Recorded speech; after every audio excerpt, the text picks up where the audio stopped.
अगर मैं कहूं कि आप आपके घर में सोना बना सकते हैं तो इस साइड से आलू घुसेगा, उस साइड से सोना निकलेगा।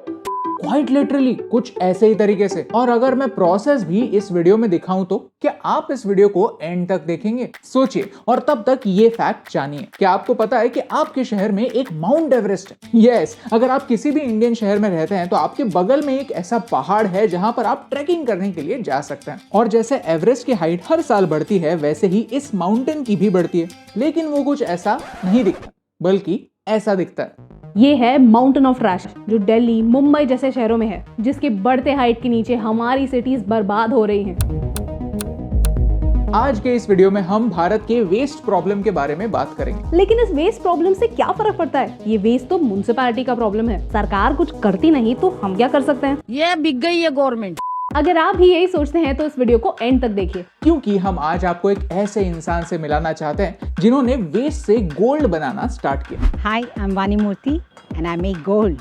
ये वीडियो कोई लेक्चर नहीं है बल्कि एक सोल्यूशन डिस्कस करने के लिए जो हम खुद हमारे घर में भी इंप्लीमेंट करते हैं। तो प्लीज इस वीडियो को एंड तक देखिए और इसे अपने दोस्तों के साथ शेयर जरूर कीजिए। भारत के हर प्रॉब्लम पर एक सोल्यूशन ओरिएंटेड वीडियो बनाना हमारा मिशन है। हमें सपोर्ट करने के लिए हमारे YouTube चैनल को सब्सक्राइब कीजिए और इस बेल आइकॉन को प्रेस कीजिए। Chapter 1, India is number 1। Bharat हर साल 277 मिलियन टन वेस्ट जनरेट करता है। यानी हर दिन हम इतना सारा वेस्ट बना सकते हैं कि हर दिन हम 3 बुर्ज खलीफा बना सकते हैं। और ये नंबर फ्यूचर में बढ़ने ही वाला है। वेस्ट के प्रॉब्लम में भारत दुनिया में नंबर 1 है, चाइना और यूएसए से भी आगे। ये 2016 का रिपोर्ट है। अगर इसे 2022 के हिसाब से देखा जाए तो नंबर्स और भी बड़े होंगे। लेकिन क्या आपको पता है कि इस वेस्ट में से 57% तो फूड वेस्ट है, यानी वही जो आप आपके कचरे में फेंक देते हैं। चैप्टर 2, लेकिन इस फूड वेस्ट से हमें क्या फर्क पड़ता है? ये फूड वेस्ट एक ऐसा गैस बनाता है जो दुनिया को डिस्ट्रॉय कर रहा है, मीथेन। मेथेन दुनिया का सबसे क्लीनेस्ट फ्यूल है।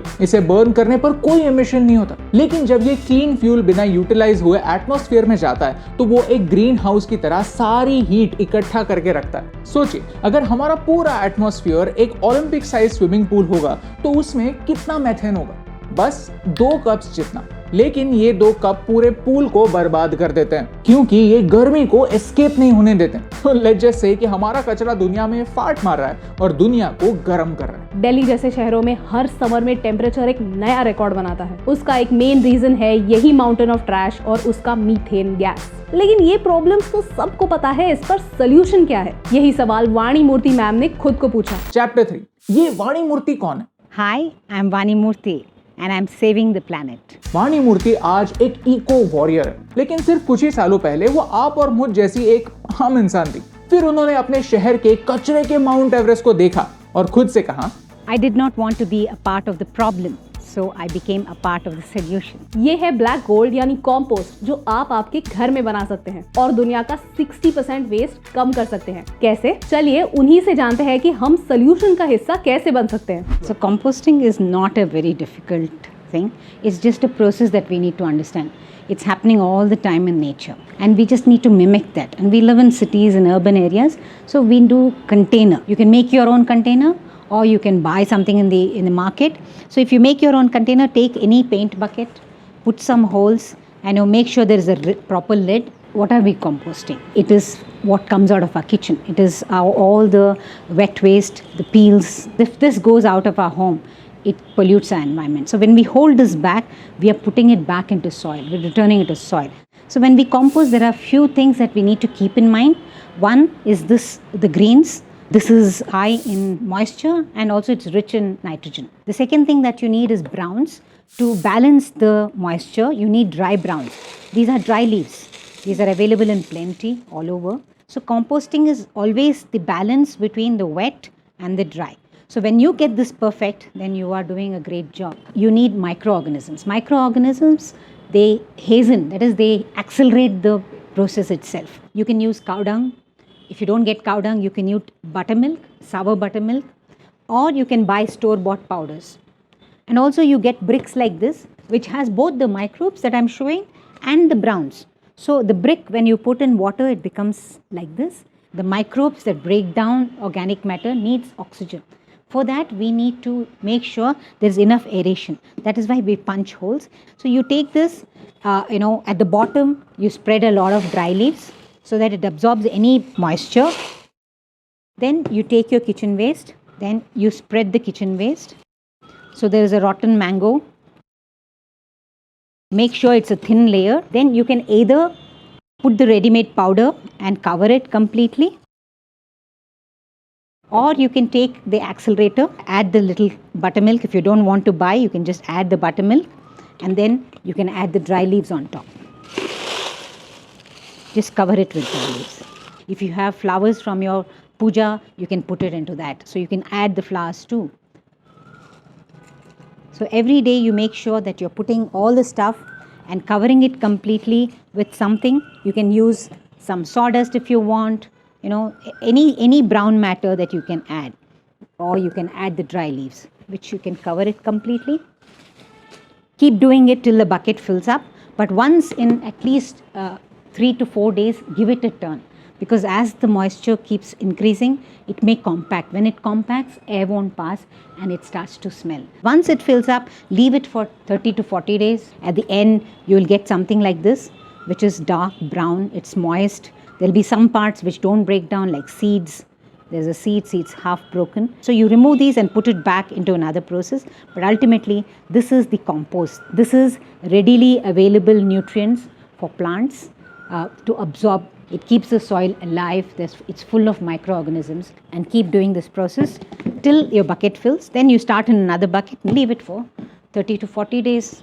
At the end, you will get this. You can either sieve it or you can use it. You can just take a handful of it and put it to your plants, and they will go ahead and give you very nutritious food. So basically, we're looking at food growing in soil that is rich, which is alive, living soil, and nutrient dense. So that's the food that we need to be putting into our body, not the things that are full of pesticide residues, artificial fertilizers, which are full of chemicals. So natural food has to be grown in natural soil. Natural soil is when organic matter gets into the soil.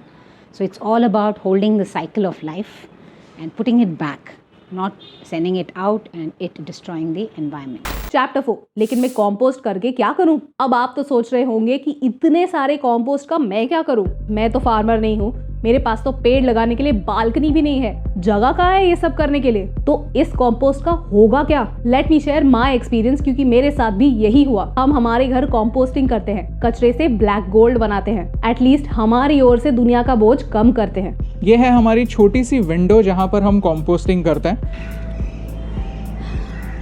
ये compost से बिल्कुल वैसे ही smell आती है जैसे बारिश के बाद जो मिट्टी की खुशबू आती है, ये सेम स्मेल यहाँ से आ रही है।